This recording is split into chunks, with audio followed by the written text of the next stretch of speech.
Hello mga kaputol! So ngayong araw nga po pala ay merong handaan din sa amin.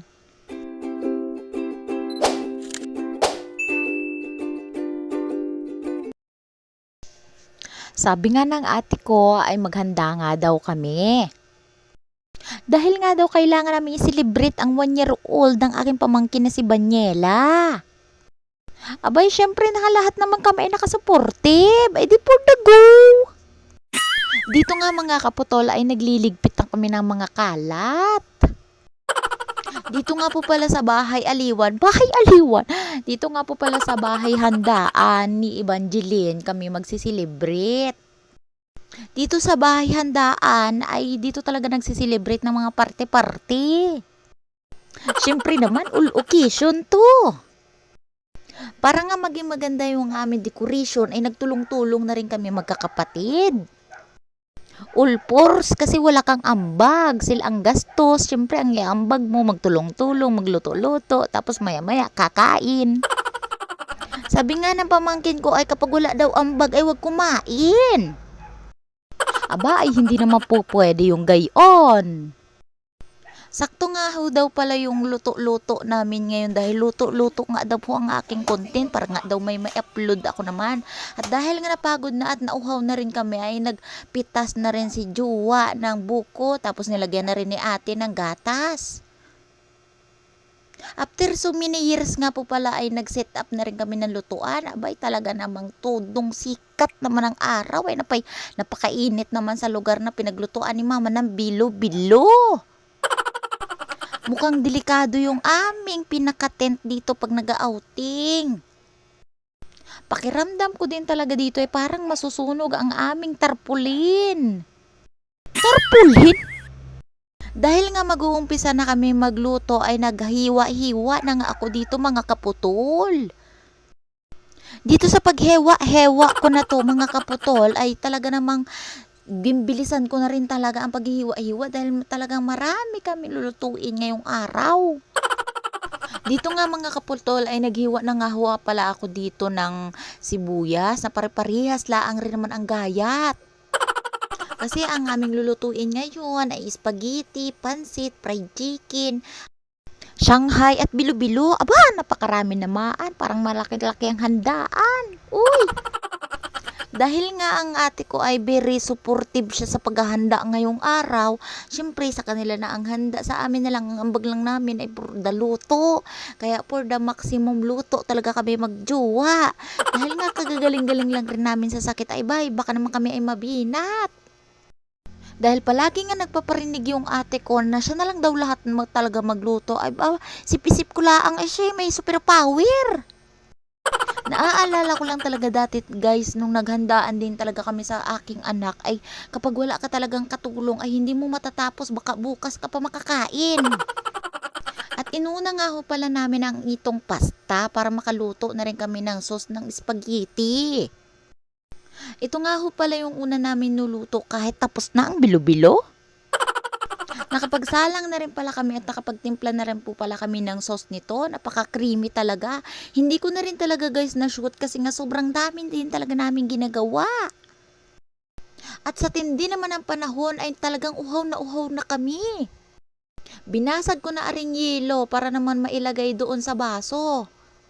Sabi ko kay ate, buksan na yung nakadisplay na isang coke. Para naman makaumpisa na kami magtagay-tagay. Tagay yarn. Charit lang, syempre nauhaw ka na, mainit eh. At dahil nga mga kaputol ay naumpisahan na namin makapagluto ng spaghetti, ayan na ang resulta. O, di ba? Baka naman sabihin ng mga kapitbahay namin ay napakarami naming handa. Uy, 2 kilo lang ho yan. Kasya-kasya lang ho sa budget. Dahil hindi po kami mayaman. Charit. After 5 years nga po pala mga kaputol ay naluto na nga yung spaghetti dahil nga yun ang amin nauna. Tapos 3 years din po mga kaputol ay naluto na din ni Maring Rebecca ang kanyang bilo-bilo. Specialty niya daw yung para sa mga bisita. Naghiwa-hiwa na rin ang mga repolyo at kung ano-ano si mama.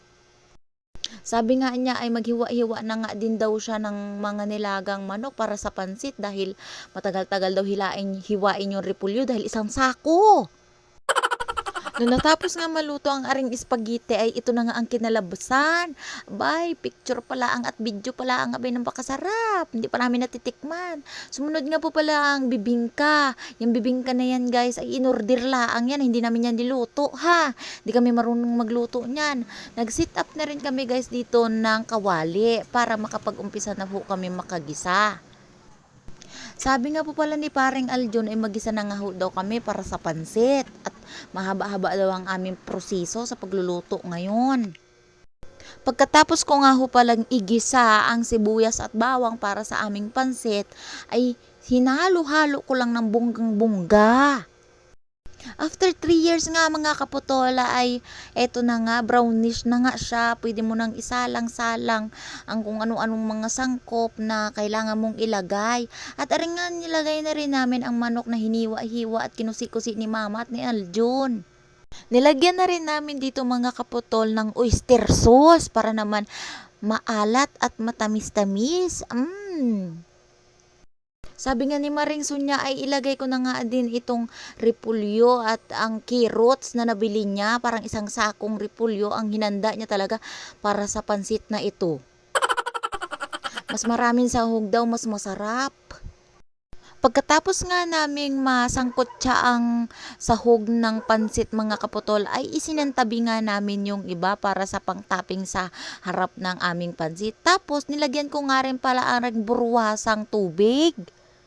Para din naman po mailagay na rin namin ang aming pansit bihon. Medyo dami-damihan mo lang mga kaputol yung sabaw ng ating pansit bihon hanggang sa maluto siya. Dito nga mga kaputol ay tinimplahan na nga namin ni paring Aljon.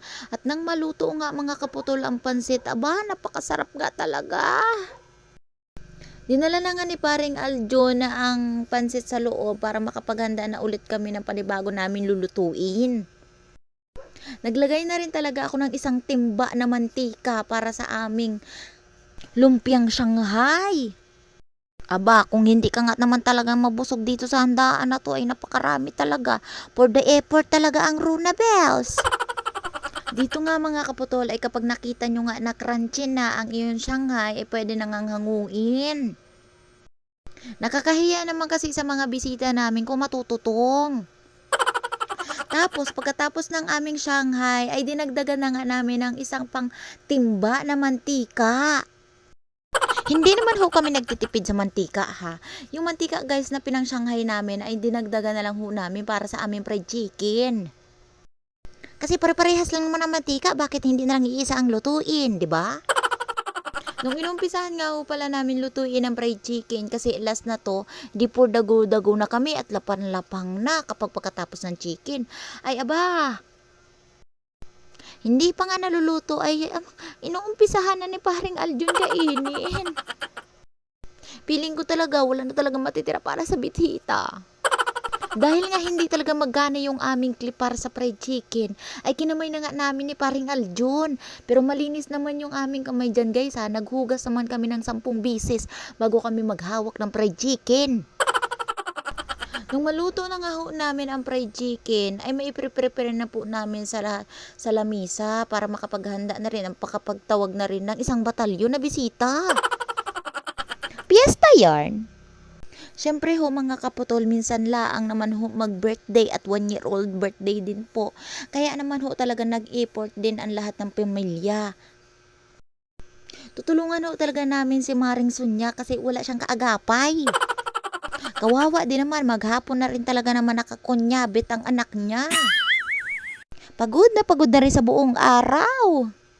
Dito talaga guys sa amin, kapag ganitong may handaan ay talagang nag-i-effort din ang bawat isa. Siyempre, paano ka nga man maitatawag na pamilya kung hindi kayo nagtutulungan, di ba? Nang maluto na nga namin ni paring Arjun aring fried chicken, ay kami munang naligo at nagpahinga. Binihisan ko na rin si Gio para makapunta na kami sa aming birthday party. Kain-kain, tapos mamayang gabi, disco-disco, o di ba happy? After 25 years nga po pala mga kaputol ay eto na, natapos lang po namin ang lahat ng aming preparation at level 2 na kami para sa aming handaan. Aywan ko lang kung hindi pa talaga masayahan ang mga bisita namin. Sa totoo lang ho mga kaputol ay wala ho talaga kami masyadong maraming bisita. Yung mga kapitbahay lang ho namin, mga kaputol na talagang close friend namin. Kasi hindi naman ito palalabas. At yun na nga ang aming birthday girl. Na talagang araw niya din ngayon para maging maganda mga kaputol. So sa mga nagtatanong kung saan kami nagpapaayos ng aming mga party-party, PM is a key kung sino talaga yung nagde-decor ng aming mga party-party. Pero dahil nga hindi ko na rin talaga mapigilan, ay sasabihin ko na. Guys, kung gusto nyong ganyan din kaayos at ganyan din kaganda ang inyong magiging team ng inyong mga birthday ng mga anak, ay mag-PM is a key na sa amin. Kami ho talaga ay masyadong creative pagdating sa mga dekor-dekor. Tapos buong isang taon ho namin yan pinaghahandaan kapag may magbe-birthday sa amin. Doon sa isang taon na yun guys, utay-utay din namin binibili yung mga kakailanganing gamit para sa aming decoration. Para utay-utay lang din yung mga nagagastos at naiipon na pang decor, hindi bigla kasi masakit sa bulsa kapag bigla guys. Kung marami kang pera at mayaman ka, yan, pwede kang mambigla. Pero kapag mahirap ka lang at normal lang yung kinikita, utay-utay mo na lang din. Maging creative ka na lang din araw-araw para maging maganda lang rin ang birthday party ng anak mo. Pero yung nag-design talaga niyan, aba, more search talaga guys. So yun na nga, andito na nga lahat ng aming mga bisita at masaya naman na nairaos ang aming birthday girl na si Yexi. So sana guys ay nag-enjoy kayo sa aking vlog. Bye bye mama, chup chup.